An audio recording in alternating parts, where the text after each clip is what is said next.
between the thoughts and the remembrance,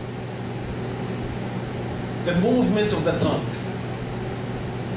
If you don't move the tongue, then it's thoughts. If you move the tongue, then it's dhikr, remembrance. So for the recitation of the Quran has to be remembrance by dhikr. وَلَقَدْ يَسَّرْنَا الْقُرْآنَ لِلذِّكْرِ. How can I find that if this is fikr, thoughts, thinking, or it's dhikr? The sign is, if you move your tongue, even without voice, even if it was not loudly, if you move your tongue, like when you pray Dhuhr and Asr, you recite Al-Fatiha silently, right? But do you move your tongue in Salat al-Dhuhr or not? Your tongue move. Then this is dhikr. So when you recite the Quran, at least the bottom line, move your tongue. Move your tongue. About the loud voice, up to you. Question? Yes. How do you know that you're reciting the Quran by pronouncing the word, or by making your voice sweet, or reading it low, something like that? What? How do you know that the reading is good? How do you know that it's properly? Yeah, the proper reading. Is that pronouncing the word? That has to be through the Shaykh. You have to read the Quran upon the Shaykh. You have to listen to the proper recitation a lot. Listen, if you have a CD or you have something, recorder or whatever, and you have to read the Quran in front of the Shaykh of the Quran. And he corrects you, this is right, this is wrong. There is no other way. It's not your feeling, I feel that I read it nice. There is no feeling in here. You have to correct your recitation upon Shaykh. Yes, question?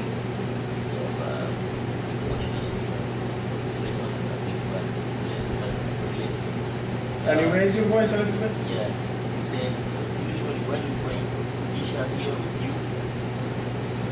He said, Surah Al-Baqarah. So I don't know if that is the kind of case that... Okay, that's good. Good question. Very good question. Okay.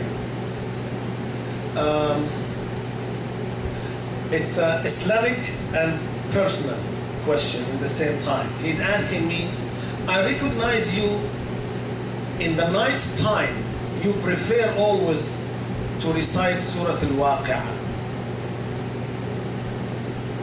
Is there any reason for this? The answer is yes, there is. Actually, you know that the economic problem nowadays for countries, Muslims, governments, individuals these days, the difficulties that Muslims facing financially, falling in debt, facing difficulties, losing income, a lot of things for the Muslim community. The Prophet ﷺ mentioned that whoever recites Surah Al-Waqi'ah every night, he will never be poor. Allah is going to solve and resolve his economic problems. And Abdullah ibn Mas'ud radiallahu anhu, when he was about to die, the authority suggests for his daughters to have like income from the government. Income for the daughters, like the food stamps and the incomes. And he refused. He said, no, I taught my daughters to recite Surah Al-Waqi'ah every single night before they sleep, so they will never be poor. Guaranteed. So my hope that maybe when I lead the Salah by Surah Al-Waqi'ah every night, sometimes I make it Maghrib and Isha, sometimes Isha.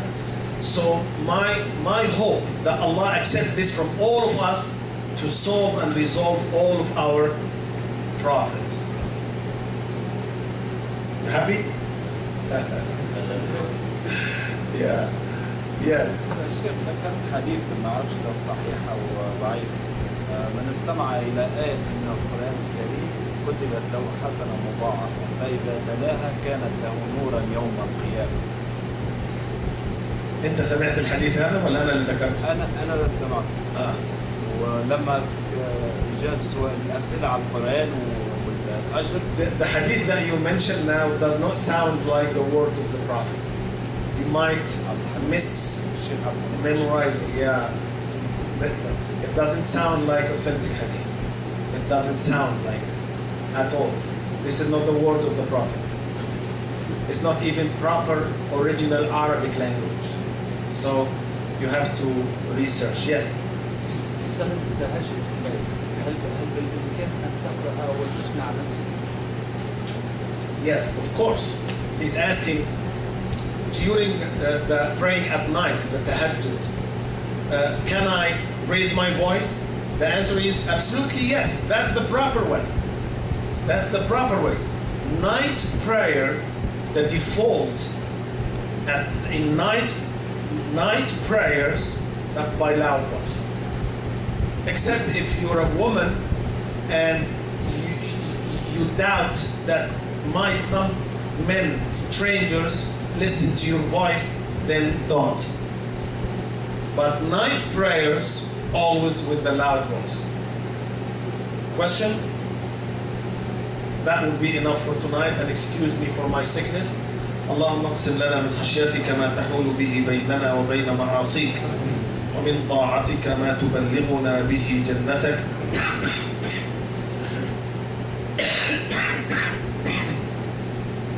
ومن اليقين ما تهون به علينا مصائب الدنيا ومتعنا بأسماعنا وأبصارنا وقواتنا أبدا ما أبقيتنا واجعله الوارث منا واجعل ثأرنا على من ظلمنا وانصرنا على من عادانا ولا تجعل مصيبتنا في ديننا ولا تجعل الدنيا أكبر همنا ولا مبلغ علمنا ولا تسلط علينا بذنوبنا من لا يخافك فينا ولا يرحمنا وصلى الله وسلم وبارك على نبينا محمد وعلى آله وصحبه سبحانك اللهم وبحمدك نشهد أن لا إله إلا أنت نستغفرك ونتوب إليك.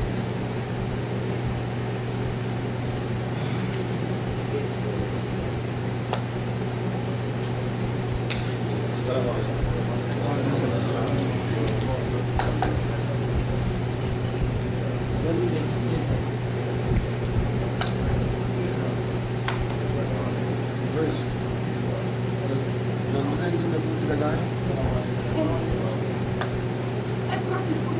He was praying. I told him that I'm bringing the food. I will put it on top of the table.